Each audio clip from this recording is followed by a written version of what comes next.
I'm Wayne Barkley, the president and co-founder of Ringarang Worldwide. Now, Ringarang is quite simply a behavior change app, and it's done through games. It's in the gamification space, and it sustains learning. When you play Ringarang at work, with your employees play it, you're going to get sustained learning. People are not going to forget what the training is. We started with Sigma in 2008, around that time period when we, very early on in our R&D phase as a startup company. We purposely wanted to spend a long time in R&D to perfect the product before marketing it wide. In 2009, we landed a really big contract with the government of the United States and some utility companies. So we decided to take a unique approach with Sigma and make a big investment to have them be our outsourced CTO team. So when it comes to CTO, obviously one of the most important positions, MVP.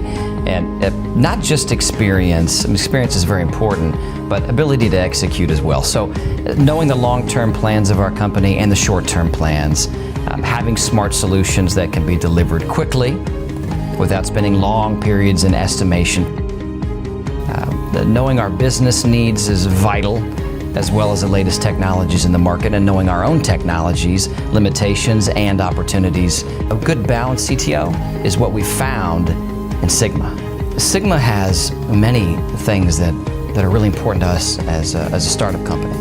But one of the great things we like about Sigma is the way that everything is well managed and documented. From the project manager all the way down to the individuals who are reporting on their time. The project manager that is with our team is just phenomenal.